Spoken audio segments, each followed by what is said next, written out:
I I really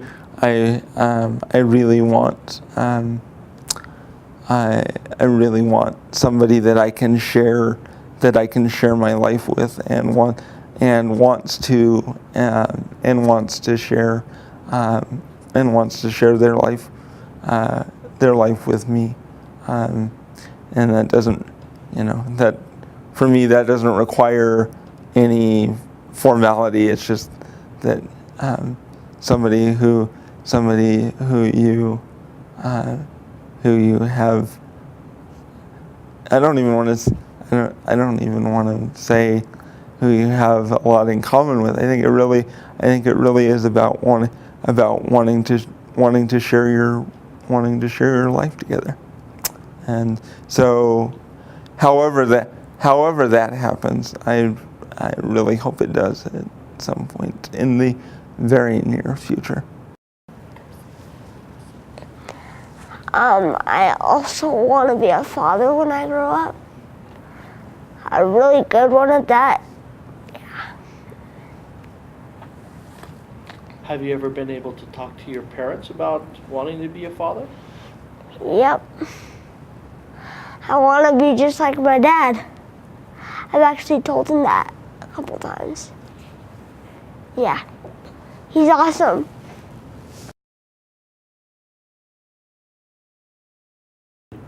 I think it's a great idea. I think it's an area that's not touched on very often, because there is that assumption that if you have a disability, then clearly you're asexual, or clearly you have no value in society to an extent. I mean, I joined a fraternity in college, which to me was beneficial because it opened things up socially with women. But even then, I don't know that there was a lot of recognition that I was capable of doing these things. Now, personally, I've also become far more able over time, just through my own physical therapy and whatnot. So maybe if I go back now, if I knew what I knew then, what I know now, maybe things would be different.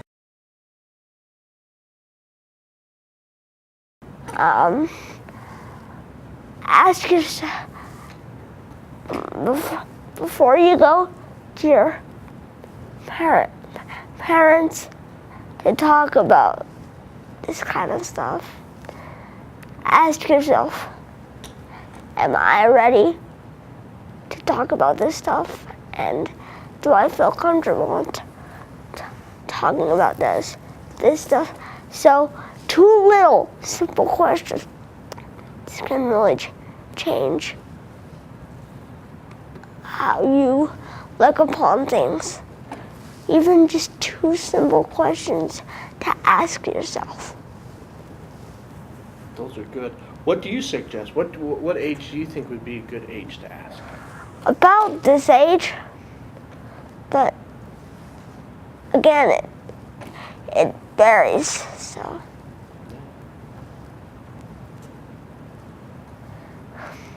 So is there any questions that you've asked your mom and dad before? I can't remember. I know I've asked a question to my dad once, and we always joke around about this. Prepare to laugh. The one word you say when you're married is, "Yes, dear." Yeah, it's pretty funny. I know. We're big teasers like that. Yes. So, we always joke around by saying the one word you basically need to know when you're married and have, a spouse. Yes, dear. That's good. That's good advice. But, that's the only question that I really asked my parents about. That I haven't really gotten into detail about that. Like, yeah. Do you think, is it hard to talk to him, you think, sometimes? Or Sometimes, yeah. and why do you think? I honestly haven't found out why. I just haven't. I mean, I think they encouraged me to do whatever I possibly could. I mean, they encouraged me to participate in PE, even if it wasn't something I could physically do. You know, they go do this. My mom had what she called Independence Day, which was every day. You know, go do it. Go try it. I mean, they sent me to camp. They sent me to summer school. They sent me to all these things that were encouraging me to get out there and, you know, do what I could.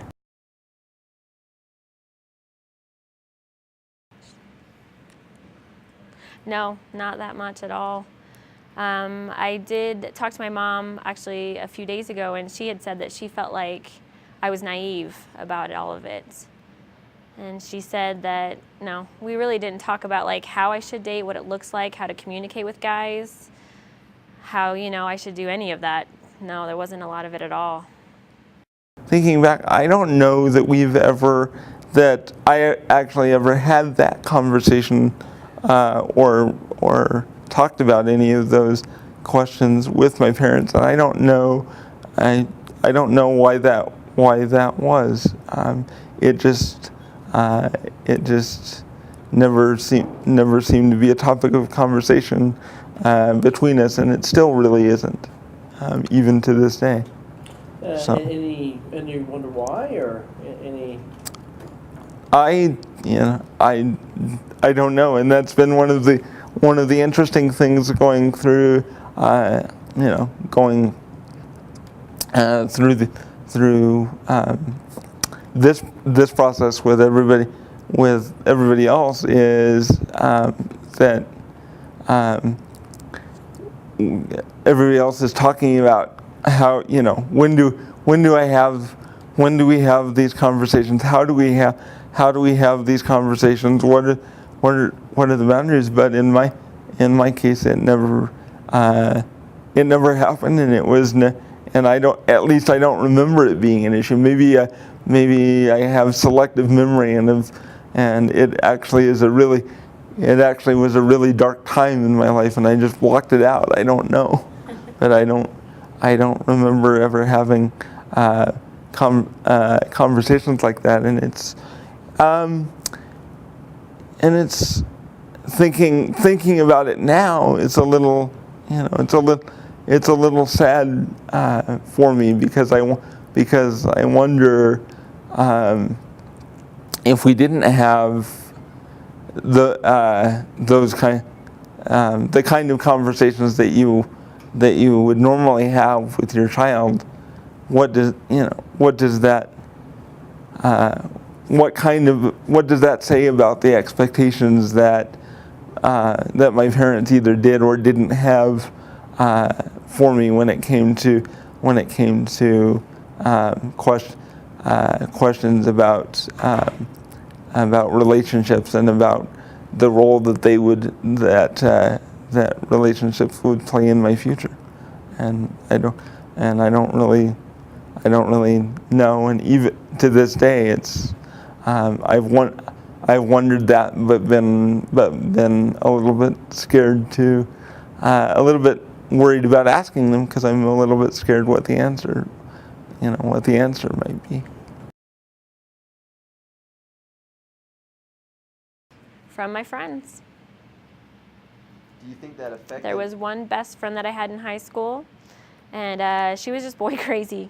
She would just go nonstop talking about them, and that's pretty much how I learned. I think it would have been awkward talking to my parents, so it was nice learning from my friends in that way, but I think it would have been nice to have both perspectives.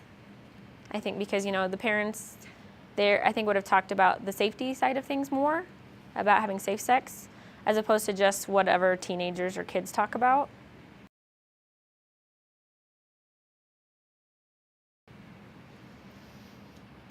I think it's definitely hard dating, the whole idea. There's not a lot of guys out there.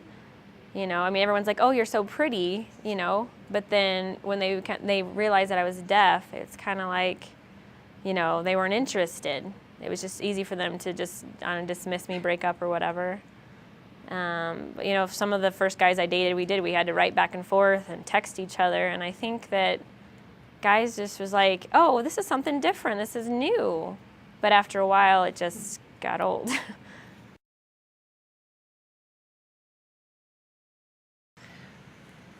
I think before my disability got a lot worse, in my late teens and early 20s, my biggest hurdle socially was my sexuality. I'm a lesbian. I've been out as a lesbian since I was about 12. I tried to tell my mom when I was 10. My mother is also a lesbian. I thought she would understand. She thought that I wasn't. And so, you know, she kind of patted me on the head and said, you just don't know any better, and moved on. And, you know, I faced a lot of bullying. There was an attempted rape by a friend of mine. But I really felt it was very important that I was out, that everyone knew that even though there was no one else my age to date, because certainly no one else, I grew up in a very small town of 2,000 people, and there were other gay kids in my class and in my school, but none of them were ready to come out at such a young age. So there was no one for me to date or to talk about these things with. And of course, back then there was no internet. You know, people think that, you know, well, why didn't you just get on the internet? But that, you know, that wasn't a possibility then. So I think kids now have a huge advantage socially, whether they're disabled or if they're gay, because they can reach out through social media and they have access to people all over the world in a way that I didn't have when I was a child.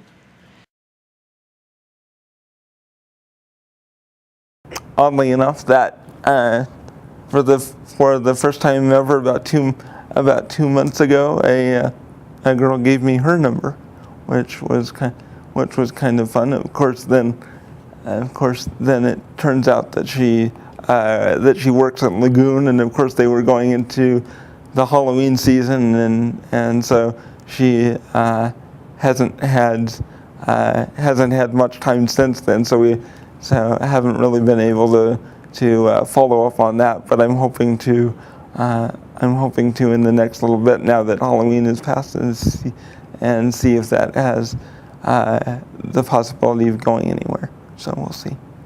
Great, perfect.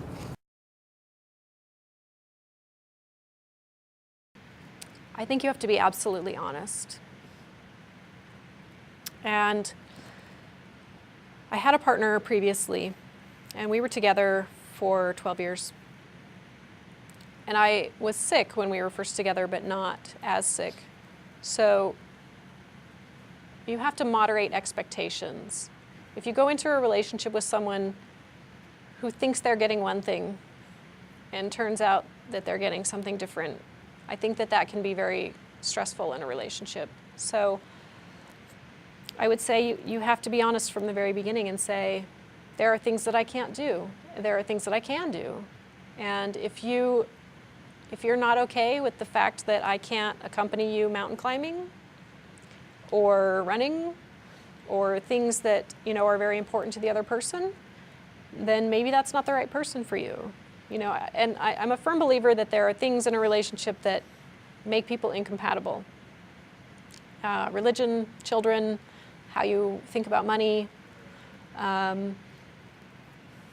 You know, there are things that need to be talked about, and I think that very often they're not. And disability affects many of those. You know, it affects how your money is going to be spent. You know, if all your money is going to medical care and the person you're with wants to spend that money to play, the relationship isn't going to work.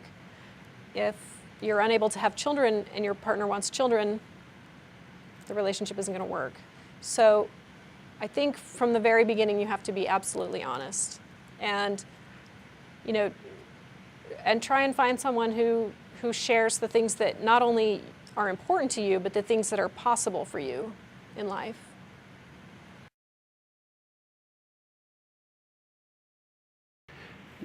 You'll find that perfect girl. Just give it some time. Just be yourself and just be happy, and then just introduce yourself and just ask what do you guys like and just write a list about what you guys like, and there you go.